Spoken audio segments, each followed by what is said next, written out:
Questo servizio è offerto da Fare, servizi integrati per l'impresa. Riccardo Patrese ha sempre avuto a Badia Polesine tanti estimatori. La sua famiglia era badiese e a Badia è venuto spesso anche quando gli impegni sulle piste di tutto il mondo, dove era protagonista riconosciuto della Formula 1, glielo permettevano, seppur col contagocce.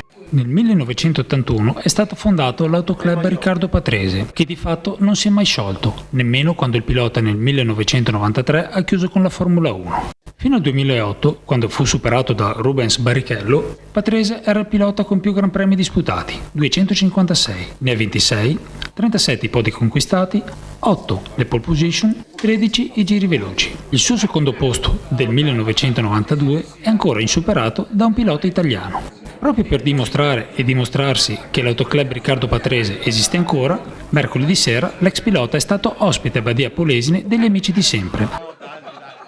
La tua famiglia, dicevi poco fa, è qui a Badia dalla fine dell'Ottocento. Quanto ti senti un po' badiese? No, mi sento senz'altro badiese, perché ho vissuto tantissimo tempo qui, non stabile, però a livello di vacanze sia natalizie che estive venivo sempre quando ero ragazzino, e poi anche quando ero in attività ho usato moltissimo la casa che avevamo qui a Badia come punto di riferimento, soprattutto per il Gran Premio di Imola. Comunque moltissima della mia infanzia è legata a questo posto. Quando hai cominciato a conquistare i primi successi è stato fondato un autoclub che poi ha preso il tuo nome. Quanti autoclub c'erano in giro per l'Italia? 2, qui a Badia e quello di Padova di Mario Di Natale, che hanno seguito tutta la mia carriera e venivano in giro per i circuiti a vedermi correre. Ti viene in mente qualche aneddoto degli incontri, delle cene fatte in compagnia dei tuoi amici dell'Autoclub qui a Badia, a partire dal presidente Nini Ferracini? Aneddoti ce ne sono tanti, certo il presidente era una cosa molto particolare, simpatica, e tra l'altro mi ha iniziato alla caccia e al tiro al piattello, perché era una delle sue passioni che io proprio non avevo.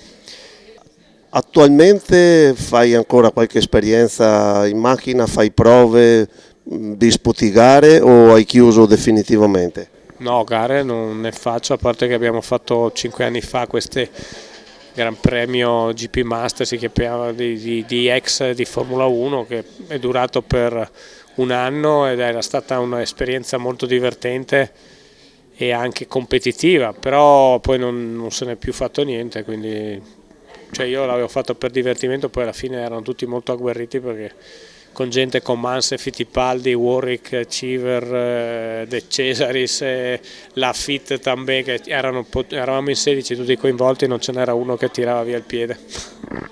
L'invito stasera te l'ha rivolto il segretario factotum dell'Autoclub Patrese. Come vivrai questa serata in compagnia degli amici? Ma io sono qua perché vedo tanti visi che per tantissimi anni ci siamo incontrati, abbiamo vissuto bei momenti, brutti momenti, quando si vinceva e quando si perdeva, per cui mi fa piacere essere qui e rivedere delle persone che poi sono anche state tanto amiche della mia famiglia, per cui non solo mie, ma amiche proprio della famiglia Patrese, che da tantissimi anni è stata residente in questa cittadina. Grazie Riccardo. A organizzare la serata è stato Giancarlo Bedin, animatore dell'Autoclub Riccardo Patrese e infaticabile nel mantenere i contatti con l'ex pilota. Come ti è venuto in mente di richiamare Riccardo dopo 14 anni? Ho sempre avuto il desiderio di riportare Riccardo a Badia, e avendo fondato il club Riccardo Patrese un rimpatrio credo ci stava bene. Ha accettato ben volentieri di venire insieme agli Amici di Badia.